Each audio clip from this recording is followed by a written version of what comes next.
Business Law Pas FM bersama Dr. Ricardo Simanjuntak SH LLM. Mitra bisnis, kali ini kita akan membahas satu topik yang sangat menarik dan sangat baru sebenarnya dalam dunia hukum sebagai satu yang dapat ditransaksikan, yaitu carbon trading. Artinya transaksi jual beli karbon. Indonesia sebagai satu negara yang memiliki komitmen untuk menjaga kesehatan dunia melalui pelestarian iklim, ya, itu juga menjadi bagian dari semangat global. Jadi dengan kita ratifikasi Paris Agreement to the United Nations Framework Convention on Climate Change, itu kita ratifikasi melalui Undang-Undang Nomor 16 tahun 2016. Jadi komitmen untuk bersama membangun tatanan dunia yang lebih sehat dengan cara melakukan controlling atau mereduksi emisi karbon yang dihasilkan oleh aktivitas industri di masing-masing negara dalam konteks Indonesia, itu adalah satu komitmen yang melekat kepada pengesahan kita, ya, atas terhadap konvensi Paris tadi. Nah, untuk itu masing-masing negara membangun komitmen atau partisipasinya atau kontribusinya dalam proses untuk menurunkan. Itu yang disebut dengan nationally determined contribution. Jadi upaya-upaya untuk menurunkan komitmennya. Seperti Indonesia misalnya sampai 2030, Indonesia mempunyai komitmen untuk menurunkan target pengurangan emisinya itu sendiri, ya. Jadi tanpa bantuan siapapun, artinya industri atau aktivitas industri Indonesia, itu Indonesia mempunyai komitmen untuk melakukan penurunan seperti 29%. Nah, tapi memang 41% dari mekanisme penurunan yang ditargetkan ini memang harus dapat bantuan internasional. Dukungan, ya. Jadi artinya, karena ini kan kita bicara tentang untuk kepentingan global, bukan kepentingan masing-masing.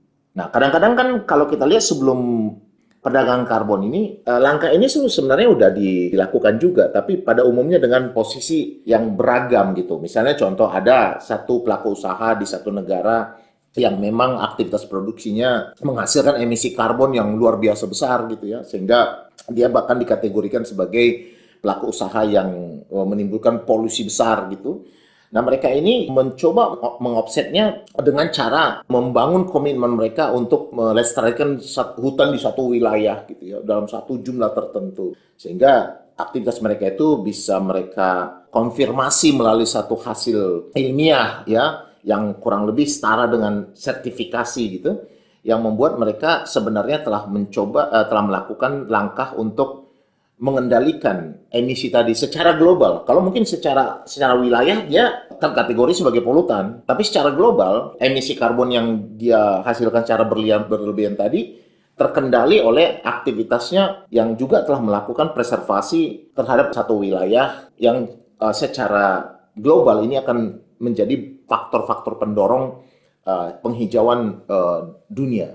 Nah, komitmen itu semakin penting karena dia menjadi bagian dari langkah Indonesia yang diundangkan, ya, dalam Undang-Undang Nomor 4 tahun 2023 tentang pengembangan dan penguatan sektor keuangan. Nah, di sana carbon trading itu menjadi satu ketentuan yang diatur. Nah, memang ini juga menjadi satu pertanyaan karena sebelumnya kita lihat bahwa Indonesia juga dalam upaya untuk memaksa gitu, ya, para pelaku usaha untuk melakukan stabilisasi ataupun pengurangan gitu dari emisi karbon yang mereka hasilkan dari aktivitas produksinya, negara itu membebankan kewajiban yang disebut dengan carbon tax. Jadi ada perlakuan pajak terhadap perusahaan-perusahaan yang tidak mampu mengontrol emisi karbonnya sampai pada waktu jumlah yang disepakati, dan dia harus membayar pajak karbon. Tapi memang ini menjadi pertanyaan kembali, kenapa? Dan saya duga ini nggak bisa dilaksanakan ketika kita masuk kepada konsep carbon trading, ya kan? Karena kalau carbon trading tadi kan adanya juga kesiapan dari satu pelaku usaha atau keharusan dari pelaku usaha untuk melakukan pembelian, ya, kredit karbon gitu. Apabila aktivitas industri atau aktivitas produksi yang dijalankannya menghasilkan emisi karbon yang melewati ambang batas, dia beli gitu. Jadi dengan dia beli itu berarti dia menjadi masuk kepada kategori tidak melewati. Nah, kalau masuk kategori tidak melewati berarti otomatis kan carbon tax tadi tidak apply. Tapi sikap Indonesia sih sebenarnya sudah memilih dengan masuk kepada Undang-Undang Nomor 4 Tahun 2023 tadi, ya, yang menegaskan di sana adanya proses untuk pengendalian iklim atas konsekuensi emisi karbon melalui dengan cara memperdagangkannya. Nah, ketentuan Undang-Undang Nomor 4 Tahun 2023 tentang pengembangan dan penguatan sektor keuangan ini direspon dalam ketentuan implementasinya, peraturan pelaksanaannya melalui POJK nomor 14 tahun 2023 yang secara tegas mengatakan tentang adanya transaksi perdagangan karbon, ya kurang lebih ya seperti bursa perdagangan efek lah gitu. Telah dibangun satu sistem hukum ya yang mengatur bahwa secara hukum objek yang akan diperdagangkan yang bernama karbon tadi itu bisa terukur jumlah dan bentuknya. Seperti kita katakan daripada pasal 1333, kalau dia walaupun dia intangible, tapi sepanjang dia bisa diukur gitu ya, jumlah dan nilai, maka dia merupakan objek yang dapat diperdagangkan.